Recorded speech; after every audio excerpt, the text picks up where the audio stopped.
بسم اللہ الرحمن الرحیم یا ایہا المزمل قم اللیل الا قلیلا نصفه او انقص منه قلیلا او زد علیہ ورتل القرآن ترتیلا۔ ویلکم ٹو بنات الحسنہ، اہلا وسہلا ومرحبا۔ السلام علیکم ورحمۃ اللہ وبرکاتہ۔ نحمدہ ونصلی علی رسولہ الکریم، اما بعد فاعوذ باللہ من الشیطان الرجیم، بسم اللہ الرحمن الرحیم۔ رب اشرح لی صدری ویسر لی امری واحلل عقدۃ من لسانی یفقہوا قولی۔ یا رب العالمین، تیرا لاکھوں شکر ہے یا میرے مالک، تو نے ہمیں توفیق دے آج ان آیات کے ساتھ ہمیں تدبر کرنے کا، ان آیات کا مفہوم سمجھنے کا موقع دیا۔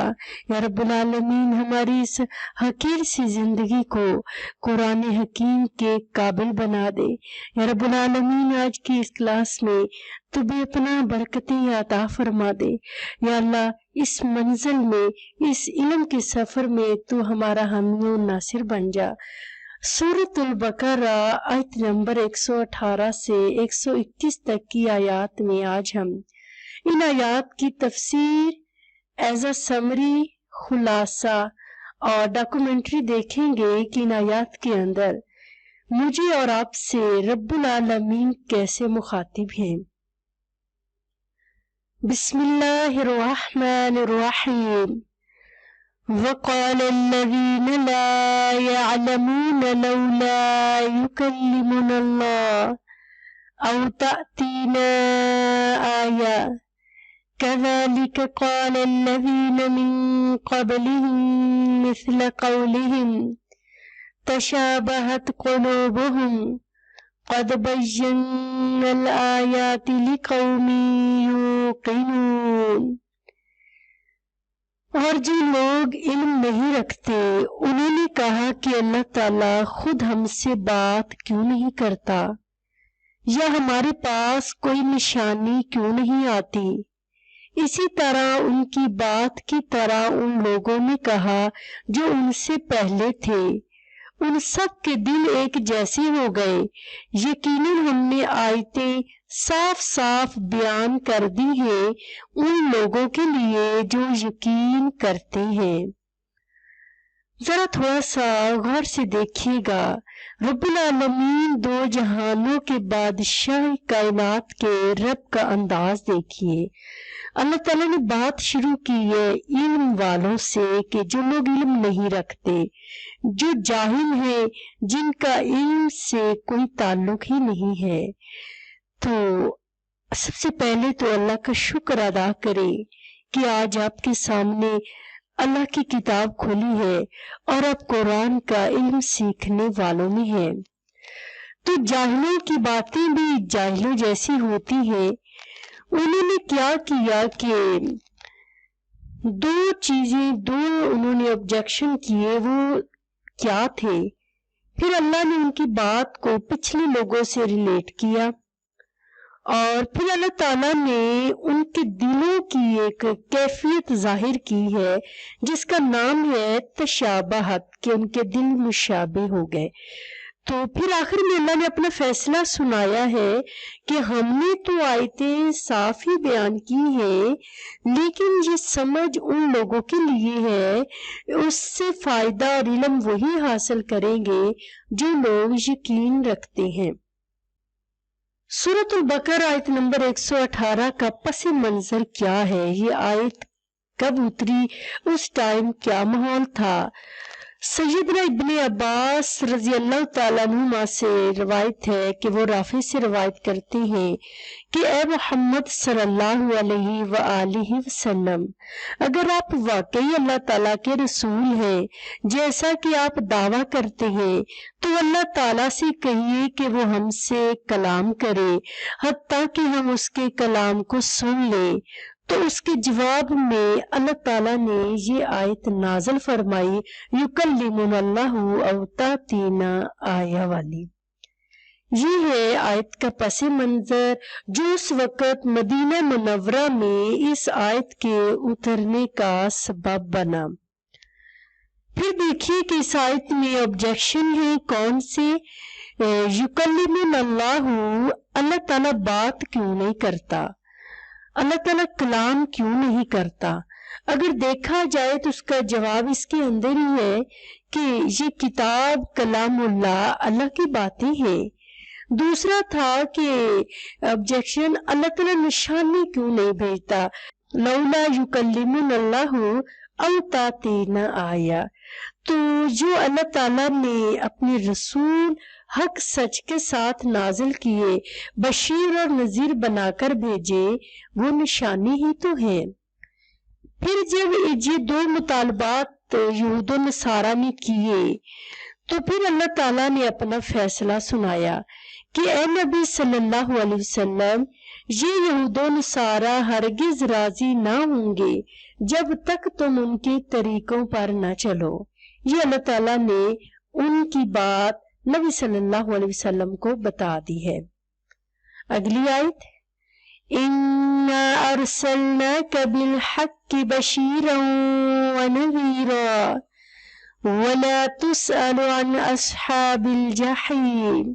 یقیناً ہم نے آپ کو حق کے ساتھ خوشخبری سنانے والا اور ڈرانے والا بنا کر بھیجا ہے، اور آپ سے اہل دوزخ کے بارے میں نہیں پوچھا جائے گا۔ ذرا دیکھیں کہ اس آیت کا ایک حصہ تو رسولوں کو خوشخبری اور محبت اور خوف کے ساتھ ڈرانے والا بنا کر بھیجا، اور دوسرا جو پارٹ ہے وہ دوزخ سے متعلق ہے۔ اس کو دو حصوں میں ڈیوائیڈ رکھیے گا تاکہ آپ کو ایزیلی آسانی کے ساتھ سمجھ آ سکے۔ پھر اسی طریقے سے اللہ تعالیٰ نے فرمایا وَلَن تَرْضَىٰ عَنْكَ الْيَهُودُ وَلَا النَّصَارَىٰ حَتَّىٰ تَتَّبِعَ مِلَّتَهُمْ قُلْ إِنَّ هُدَى اللَّهِ هُوَ الْهُدَىٰ وَلَئِنِ اتَّبَعْتَ أَهْوَاءَهُمْ بَعْدَ الَّذِي جَاءَكَ مِنَ الْعِلْمِ مَا لَكَ مِنَ اللَّهِ مِن وَلِيٍّ وَلَا نَصِيرٍ۔ اور یہودی اور عیسائی آپ سے ہرگز راضی نہ ہوں گے یہاں تک کہ آپ ان کی ملت کی پیروی کریں۔ آپ کہہ دیں یقیناً حقیقی ہدایت تو اللہ تعالیٰ کی ہدایت ہے، اور یقیناً اگر اس علم کے بعد جو آپ کے پاس آ چکا آپ نے ان کی خواہشات کی پیروی کی تو اللہ تعالیٰ سے بچانے میں نہ کوئی آپ کا دوست ہوگا اور نہ کوئی مددگار۔ اس آیت میں دیکھیے وکالت الیہود والی پھر بات دہرائی جا رہی ہے۔ اللہ تعالیٰ کہتے ہیں کہ اے نبی، یہ آپ سے راضی نہیں ہوں گے جب تک کہ آپ ان کے ملت کی پیروی نہ کریں، چونکہ ان کو حقیقی حسد اور دشمنی آپ سے نہیں، آپ کو جو اللہ تعالیٰ کی طرف سے طریقہ ملا ہے اس سے دشمنی ہے۔ پھر اسی طریقے سے اس میں اللہ تعالیٰ نے ہدایت کا ایک خوبصورت موٹو بیان کیا ہے کہ ہدایت اللہ تعالیٰ کی ہی ہے۔ اللہ سے دعا کر لیں اللہم اہدنا فی من ہدیت۔ اور پھر اللہ نے اس آیت کے اندر پھر علم کی بات دہرائی ہے۔ ذرا غور کریں علم کی کتنی دفعہ بار بار ریپیٹیشن ہے ان آیات کے اندر۔ اللہ تعالیٰ نے کہا کہ اس علم کے بعد جو آپ کے پاس آ چکا پھر بھی آپ نے خواہشات نفس کی پیروی کی، ہوائی نفس کی پیروی کی۔ ایک بات یاد رکھیے گا، علم اور خواہشات دونوں اکٹھے نہیں ہو سکتے، اور خاص کر وہ خواہشات جو ہوائی نفس ہو۔ تو دعا کیا کرے اپنی نفس کو علم کے سفر میں غالب نہیں ہونے دینا۔ یقین جانیے ان آیات سے یوں معلوم ہو رہا ہے علم کے سفر میں سب سے پہلی چیز جو رکاوٹ بنتی ہے وہ ہوائے نفس ہی ہوتی ہے۔ پھر اللہ نے آخر میں اپنا فیصلہ سنا دیا، اے بندہ مومن، اگر تو ایسے ہی راہوں پہ چلتا رہا، اپنے نفس کو، اپنی خواہشوں کو معبود اور اس کے تابع بنا رہا، تو پھر آپ کا نہ تو اللہ دوست ہوگا نہ مددگار ہوگا۔ اس آیت پہ ذرا غور کرے کہ کس بارے میں آپ کو اللہ کی دوستی چاہیے اور کس سلسلے میں مدد چاہیے۔ الذین آتیناہم الکتاب یتلونہ حق تلاوتہ اولئک یؤمنون بہ ومن یکفر بہ فاولئک هم الخاسرون۔ جن لوگوں کو ہم نے کتاب دی وہ اسے پڑھتے ہیں جیسا کہ اسے پڑھنے کا حق ہے، وہی لوگ اس پر ایمان رکھتے ہیں، اور جو اس کے ساتھ کفر کرتا ہے تو وہی لوگ خسارہ اٹھانے والے ہیں۔ اس آیت میں اللہ نے کتاب کی طرف اشارہ کیا ہے۔ آج یہ کتاب رب العالمین کی آپ کے اور میرے ہاتھوں میں ہے اور ہم اسے پڑھتے ہیں، اور اس سے کس طرح پڑھتے ہیں؟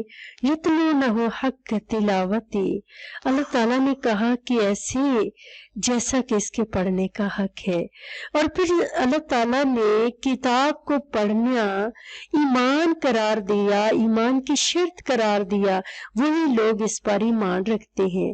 پھر اللہ تعالیٰ نے کہا کہ جو کوئی کتاب کا حق ادا نہیں کرتا تو پھر یہی کتاب اس کے لیے خسارہ یعنی نقصان اٹھانے والی بن جائے گی۔ یہ اللہ تعالیٰ کی وارننگ دیکھیں کتنی بڑی ہے۔ اللہ نے خاسرین کہا کہ یہ کتاب اگر آپ کو بلندیاں عطا کرے گی تو پھر یہی کتاب آپ کو نقصان بھی دے گی۔ اگر تم اس کے صحیح راستوں پہ نہیں چلو گے تو پھر یہی کتاب تمہارے لیے بجائے فائدہ دینے کے الٹا نقصان دہ بنے گی۔ اب یہ دیکھیں کہ اللہ تعالیٰ نے اس جملے میں ایک بات کی ہے، یتلونہ حق تلاوتی۔ واللہ یہ جملہ اتنا قیمتی ہے کہ اس پہ میں 2 گھنٹے بھی مسلسل بولوں تو شاید کم پڑ جائے۔ کتاب بھی اللہ کی، طریقہ بھی اللہ کا، تو دراصل ہم نے اس پہ غور کرنا ہے۔ آیت نمبر 120 میں جو اللہ تعالیٰ نے کہا تھا کہ علم آنے کے بعد اگر لوگوں کی خواہشات کی پیروی کی تو اللہ سے بچانے والا کوئی نہیں ہوگا، یہ اللہ تعالیٰ کا فیصلہ ہے۔ آیت نمبر 120 میں اللہ تعالیٰ نے یہ بھی کہا بندوں ہدایت وہی ہے جو اللہ دے گا۔ آیت 121 میں کہا کہ سچے دل سے ایمان لانے والا کون ہے، اور آخری میسیج جو تھا وہ کہ تلاوت کا حق ادا کرے۔ سچے دل سے مومن وہی ہے جو تلاوت کا حق ادا کرے گا۔ تو آج ہم نے اسی پہ گفتگو کرنی ہے کہ تلاوت کا حق کیسے ادا ہوگا، اور اسی میں سے آج کا ہمارا ہوم ورک ہے کہ تلاوت کا حق ادا کیسے کر سکتی ہوں، تلاوت کا حق ادا کرنے کے لیے میں کیا کرتی ہوں۔ دراصل جو ہماری زبان میں تلاوت سمجھا جاتا ہے قرآن پاک کو روانگی کے ساتھ پڑھنا، تلاوت کرنا، تجوید کے ساتھ پڑھنا، تلا یتلو، اصل میں اس کا مطلب یہ ہے کہ آپ یوں پڑھیں کہ اس کا معنی پیچھے پیچھے آئے، آپ کو ساتھ ساتھ ان آیات کا، ان الفاظ کا جو مفہوم ہے وہ بھی سمجھ آ جائے۔ اور یہ کب سمجھ آئے گا؟ تلاوت کے حق سے مراد الفاظ کی درستگی بھی ہے، حروف کی صحیح درستگی بھی ہے، قرآن کو انڈرسٹینڈ کرنا بھی ہے، اور اس قرآن پہ عمل کرنے کی نیت بھی کرنی ہے۔ یہ آپ کے ہوم اسائنمنٹ ہے، یہ آپ نے خود لکھنا ہے کہ تلاوت کا حق ادا کرنے کے لیے میں کیا کر سکتی ہوں اور اس کے لیے میں کیا کرتی ہوں۔ یہ دونوں کوشچن کے آنسر آپ سب نے اچھے طریقے سے رائٹ کر کے انشاءاللہ تعالی گروپ میں سب اسٹوڈنٹ کے ساتھ شیئر کرنے ہیں۔ اسی سلسلے میں ایک اور بڑی پیاری بات ہے کہ آج کی امت کا اس قرآن کے ساتھ کیسا تعلق ہے۔ آج قرآن کو ہم نے کن کن چیزوں کے لیے یوز کیا، اور قرآن کی حیثیت آج ہم نے آقا کی امت کے درمیان کیا سے کیا بنا دی۔ میں کوشش کروں گی کہ آج کی اس کلاس میں قرآن کی فریاد ضرور شامل کرو۔ اللہ کرے کہ یہ فریاد ہمیں سمجھ آ جائے اور ہمیں اس قرآن پہ رحم و ترس آ جائے۔ تاکوں میں سجایا جاتا ہوں، آنکھوں سے لگایا جاتا ہوں، تعویذ بنایا جاتا ہوں، دھو دھو کے پلایا جاتا ہوں۔ ظاہری بات ہے قرآن کے تعویذ بھی بنتے ہیں، مختلف برتنوں پہ لکھ کے پھر پانی بہا کے اس کو پیا بھی جاتا ہے۔ جزدان حریر اور ریشم کے اور پھول ستارے چاندی کے، پھر عطر کی بارش ہوتی ہے، خوشبو میں بسایا جاتا ہو۔ کس طرح مہنگے مہنگے غلافوں میں قرآن کو ڈھانپا جاتا ہے، پھول تاروں والے کس طرح سے کور کیے جاتے ہیں، جس طرح سے طوطا مینا کو کچھ بول سکھائے جاتے ہیں، اس طرح پڑھایا جاتا ہوں، اس طرح سکھایا جاتا ہوں۔ قرآن بھی آج ایسے ہی الفاظ رٹائے جاتے ہیں بچوں کو اور سب کو، جیسے کوئی طوطے کو بولنا سکھایا جائے، اس کو لفظ رٹنے سکھائے جائے۔ جب قول و قسم لینے کے لیے تکرار کی نوبت آتی ہے، پھر میری ضرورت پڑتی ہے، ہاتھوں پہ اٹھایا جاتا ہوں۔ جہاں بھی غلط فیصلے ہو تو وہاں پہ قرآن لایا جاتا ہے۔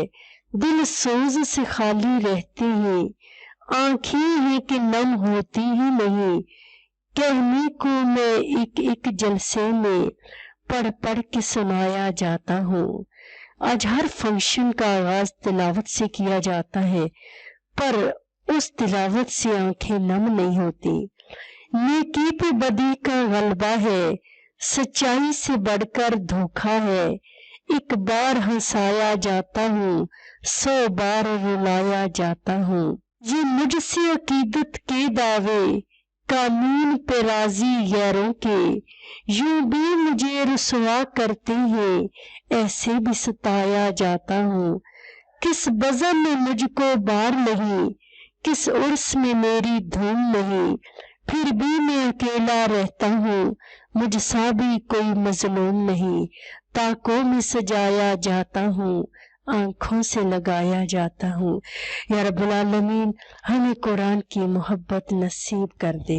سبحانک اللہم و بحمدک نشہد ان لا الہ الا انت نستغفرک و نتوب الیک۔ ربنا تقبل منا انک انت السمیع العلیم وتب علینا انک انت التواب الرحیم۔ آمین یا رب العالمین۔ السلام علیکم ورحمۃ اللہ وبرکاتہ۔